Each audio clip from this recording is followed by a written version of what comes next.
ఆంధ్రప్రదేశ్ రాష్ట్రంలోని లక్షలాది మంది ప్రభుత్వ ఉద్యోగులకు మరియు తమ జీవితాంతం ప్రభుత్వ సేవలో గడిపి ప్రస్తుతం విశ్రాంతి తీసుకుంటున్న గౌరవనీయులైన పెన్షనర్లకు అత్యంత ముఖ్యమైన అప్డేట్ అయితే వచ్చిందండి. రాష్ట్ర వ్యాప్తంగా ఉన్న ఉద్యోగ ఉపాధ్యాయ వర్గాల్లో ఈ వార్త ఒక కొత్త ఉత్సవాన్ని నింపింది. గతంలో నిలిచిపోయిన 2018, 19 సంవత్సరాలకు సంబంధించిన కరువు భత్యం మరియు పెన్షనర్లకు ఇచ్చి కరువు ఉపశమనం బకాయిలకు సంబంధించిన అధికారిక లెక్కలు టేబుల్ ఇప్పుడు విడుదలైంది.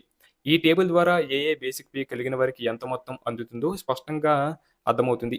దీని ప్రకారం ఏకంగా 60 నెలలు సుదీర్ఘ కాలానికి సంబంధించిన బకాయిలు ఒకేసారి నేరుగా మీ బ్యాంక్ ఖాతాలో జమ కాబోతున్నాయి. అంటే దాదాపు 5 ఏళ్ల కాలానికి సంబంధించిన పెండింగ్ సొమ్ము ఇప్పుడు ఉద్యోగుల చేతికి అందనుంది. ఇక ఆంధ్రప్రదేశ్ ప్రభుత్వ ఉద్యోగులు మరియు పెన్షనర్లకు సంబంధించిన 2018 జూలై నెల నుంచి అమల్లోకి రావాల్సిన డిఏ, అలాగే 2019 జనవరి నుంచి అమల్లోకి రావాల్సిన డిఏ బకాయిలు చెల్లింపు ప్రక్రియను ప్రభుత్వం ఇప్పటికీ అధికారికంగా ప్రారంభించింది. బకాయిలను లెక్కించడానికి ప్రభుత్వం ఒక ప్రామాణికతను నిర్ణయించింది. మీ ప్రస్తుత బేసిక్ పే ఆధారంగా కాకుండా ఆర్‌పిఎస్ 2015 నాటి బేసిక్ పేని ప్రామాణికంగా తీసుకొని ఈ లెక్కలు వేస్తున్నారు. ఇక్కడ మీకు ఒక సులభమైన చిట్కా లేదా ఫార్ములాను వివరిస్తాం. దీని ద్వారా మీ అరియర్స్ మొత్తాన్ని మీరే స్వయంగా ఇంట్లో కూర్చొని లెక్కించుకోవచ్చు. మీ 2015 పే స్కేల్ నాటి బేసిక్ పేని తీసుకొని దానిని 1.89 అనే నంబర్‌తో గుణించండి. అంటే బేసిక్ పే ఇంటూ 1.89. ఇలా చేసినట్లయితే మీకు 60 నెలల కాలానికి రావాల్సిన మొత్తం సుమారుగా ఎంతో ఇట్టే తెలిసిపోతుంది.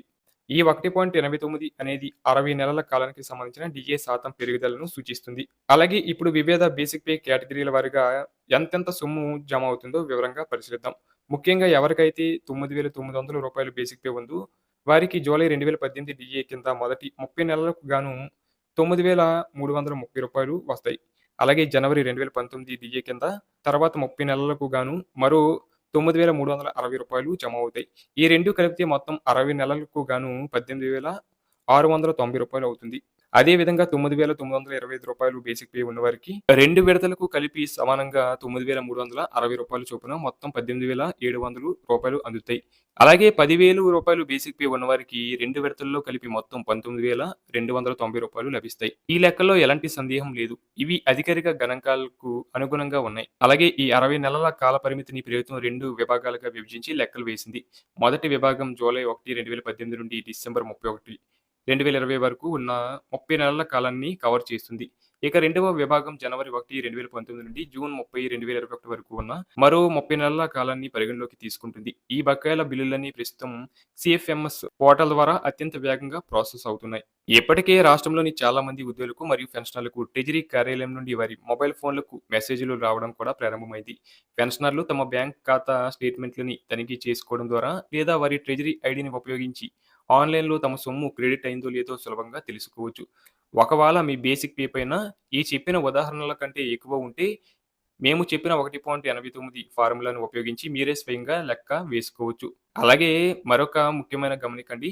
ఈ అరియర్స్ లేదా బకాయిల మొత్తం ఒకేసారి పెద్ద మొత్తంలో మీ ఖాతాలో జమ అవ్వడం వల్ల కొందరు ఉద్యోగులు అకస్మాత్తుగా అదనపు పన్ను పరిధిలోకి వచ్చే అవకాశం కూడా ఉంది. అంటే ఈ అదనపు ఆదాయం వల్ల మీ టాక్స్ స్లాట్ మారవచ్చు. అలాంటి వారు కంగారు పడకుండా అదనపు పన్ను చట్టం ప్రకారం ఫార్మ్ 10 సబ్మిట్ చేయడం ద్వారా పన్ను మినహాయింపు పొందవచ్చని ఆర్థిక నిపుణులు సూచిస్తున్నారు. ఒకవేళ మీకు కేవలం 30 నెలలకే జమ అయ్యి మిగిలిన 30 నెలలది ఆగిపోయి ఉంటే వెంటనే అధికారులను సంప్రదించి మీ సమస్యను వారికి వివరించండి. వారు మీ రికార్డులను తనిఖీ చేసి సమస్యకు పరిష్కారం చూపిస్తారు. అలాగే మీరు ప్రస్తుతం అంటే 2022 లేదా 24లో తీసుకుంటున్న బేసిక్ పేలో లెక్కిస్తే ఈ లెక్కలు సరిపోవు. ఎందుకంటే ఇవి 2018, 19 నాటి బకాయిలు కాబట్టి అప్పటి స్కేల్ ప్రకారమే లెక్కింపు జరుగుతుంది. కాబట్టి 1కి 2 సార్లు మీ సర్వీస్ రిజిస్టర్ లేదా పాత పే స్లిప్‌లను చెక్ చేసుకొని ఈ ఫార్ములాను ఉపయోగించండి. ఈ ప్రక్రియ వల్ల రాష్ట్రంలోని వేలాది కుటుంబాలకు ఆర్థికంగా ఎంతో మేలు జరుగుతుందని ఆశిద్దాం.